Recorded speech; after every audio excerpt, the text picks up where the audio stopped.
Las autoridades de la República Popular de Donetsk denuncian que este lunes al menos 11 civiles resultaron heridos en los ataques perpetrados por las Fuerzas Armadas ucranianas. Precisan que 3 de ellos son menores de edad. A su vez, Rusia ha solicitado una reunión del Consejo de Seguridad de la ONU el 23 de marzo para votar su resolución humanitaria sobre Ucrania. Mientras tanto, la defensora de derechos humanos rusa confirma que se ha realizado el primer canje oficial de rehenes entre Moscú y Kiev. 9 militares fueron intercambiados por el alcalde de la ciudad de Melitopol. A su vez, el Ministerio de Defensa de Rusia reitera que los nacionalistas ucranianos despliegan su armamento ofensivo utilizando la infraestructura civil como escudo. Asimismo, confirman la destrucción de una batería completa de sistemas de lanzacohetes múltiple instalada en un centro comercial de Kiev. Según aclaran, para este tipo de operaciones se utiliza equipamiento de alta precisión con el fin de no afectar a la población local.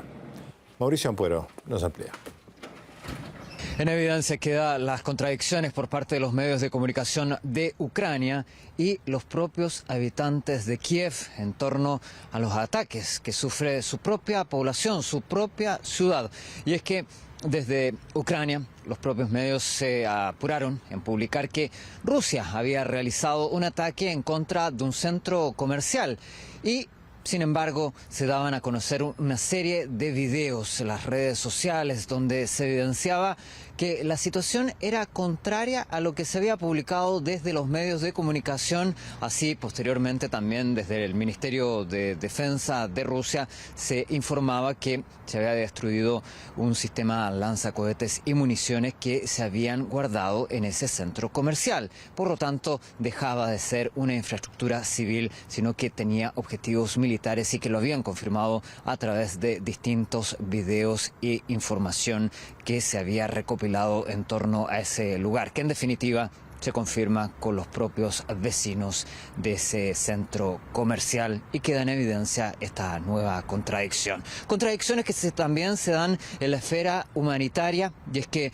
ante los intentos reiterados por habilitar los corredores humanitarios, tanto por parte de Rusia o al menos en declaraciones por parte de Ucrania, los hechos dicen lo contrario. Sí, la viceprimera ministra de Ucrania insistía en que estaban dispuestos para habilitar corredores humanitarios, pero no entregar la ciudad de Mariupol. Era la respuesta a la solicitud por parte de Rusia para poder permitir la salida de los civiles. En definitiva, no se permitía, no se concretaba este plan y continúa el trabajo de emergencia para poder retirar a los civiles que permanecían bajo un fuerte asedio que podían resumir, las propias víctimas. Попали под грады нашего дорогого украинского укропа, я не знаю, как назвать. Они стреляли в одно, а попали в другое здание. Они попали в 9-этажный дом, первый этаж у нас, прострелили полностью весь дом. Они устрашают население. Понимаете, чтобы они устрашением вот этим своим хотят на себя, как говорится, какие-то награды повесить. Но мы прекрасно знаем, за 8 лет мы от них ничего хорошего не видели. Они вот так заходили в магазин, брали с пола, что им надо, поворачивались и уходили. Y lo peor es que testimonios como el de esta abuela se repiten una y otra vez, que los explicitan muchas veces fuera de cámara por el mismo miedo de la extensión de ese asedio, de ese sufrimiento. Pero también se registran otros sucesos durante las últimas jornadas, así una instalación de amoníaco, según rescatistas del Servicio de Seguridad de Ucrania, logró ser contenida esta filtración, según se sostenía, luego de distintos sucesos que no han logrado de momento ser aclarados. Pero anteriormente, en la jornada del sábado, Rusia ya había advertido de que se estaban planificando provocaciones en torno a esta misma planta y lo sostenía a su vez la propia autoridad del ministerio, el portavoz del Ministerio de Defensa. В городе Сумы ночью En la ciudad de Sumy esta noche se llevó a cabo una provocación premeditada de nacionalistas ucranianos, de la que había alertado el Ministerio de Defensa ruso oficialmente hace unos días. Según el jefe de la administración regional de Sumy, se produjo una fuga de amoníaco en la planta de Sumy Himprom. No hay amenaza para los residentes de Sumy, ya que las corrientes de aire se dirigían no hacia la ciudad. Permítanme recordarles que el 19 de marzo advertimos oficialmente que los nacionalistas ucranianos minaron esta empresa para cometer una provocación, con el objetivo de acusar a Rusia de supuestamente usar armas químicas. Quiero enfatizar una vez más que las Fuerzas Armadas de Rusia no han planeado ni están realizando ningún ataque a las instalaciones ucranianas de almacenamiento o producción de sustancias tóxicas.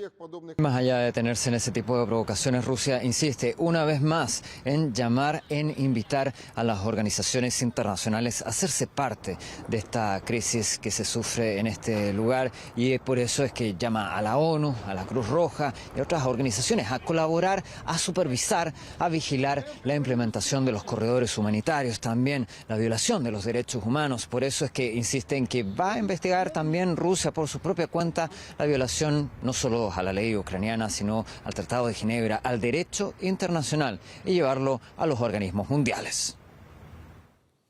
Y en referencia al accidente en una planta de química de Ucrania que provocó una fuga de amoníaco, la directora de la revista La Comuna, Carmen Parejo Rendón, señala que los medios occidentales han culpado a Rusia sin buscar pruebas.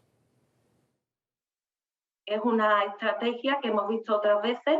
También hay que decir que pese a que en Siria se demostró que no había ocurrido ningún ataque químico contra población civil por parte del gobierno, es una mentira que han repetido tantas veces que prácticamente para mucha gente o para parte de la opinión pública se convirtió en verdad. Es decir, ni siquiera es necesario que algo se produzca realmente o que se parezca o que genere un escenario parecido a que se ha podido producir para que se puedan inventar este tipo de argumentos para esa guerra, insisto, de propaganda, y esa guerra que se da en el plano del relato. Entonces, en ese sentido, creo que no tendría que sorprendernos que se pudiera presentar todo esto para buscar esa provocación y para buscar construir ese relato, porque ya lo hemos visto en otras ocasiones, pero creo que es importante lo que está haciendo Rusia, que es ir advirtiendo sobre todo este tipo de situaciones, y ojalá podamos romper también ese cerco mediático que impide que fuera, que dentro, mejor dicho, de la esfera de la OTAN